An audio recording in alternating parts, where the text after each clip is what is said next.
I'm going around collecting sounds. So after I collect the sounds, put them together in a beat. The basic framework for most songs is really start with the rhythm for me. And that rhythm determines the major parameters of what can happen. I remember the Motown Review, man. It was the time that you could see everybody in Motown for $2. Everybody. You know, when somebody says, we're gonna do such and so, they say, okay, let's just talk. When you do it, that's when it means something in Detroit. That's that working town ethic. It's a put up or shut up town.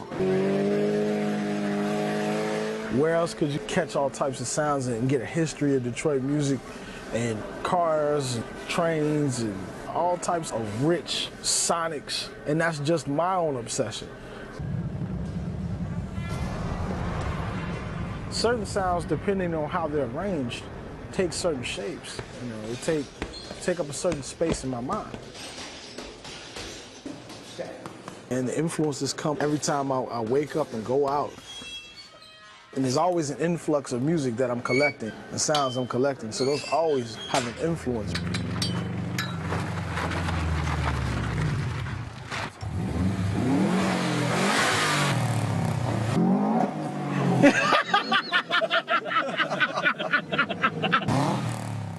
Well, now we're down in the studio, and we've collected a few raw sounds, so we need to chop them. So these are the sounds from the pressing plant right here.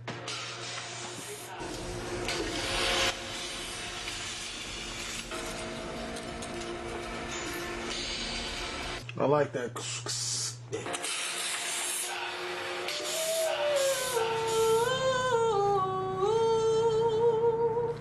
I can hear it almost right here. Yeah, nowadays, honesty is at an all-time low. Everything is fabricated. Everything's more style over substance. Everything's more look over feel. If your records aren't grabbing people emotively, then you're really not doing anything.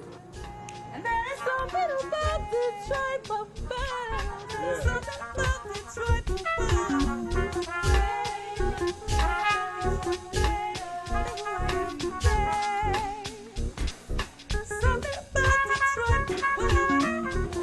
Franklin stayed across the street with his sister. Marvin stayed on Appleline. Smokey stayed on Outer Drive.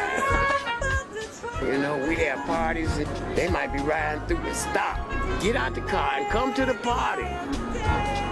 And blow a couple and do on acapella and split. Being a professional at the same time as being a little kid, that's a large philosophical take behind my label. You know, always remember the spirit of play.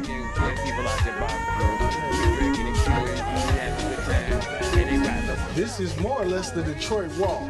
Yeah, pretty much. Yeah. There's this whole phenomenon now of laptop DJs, people that don't even buy records. I'm like, remember that DJing is a physical thing, that making music is a physical thing. It's a whole nother track.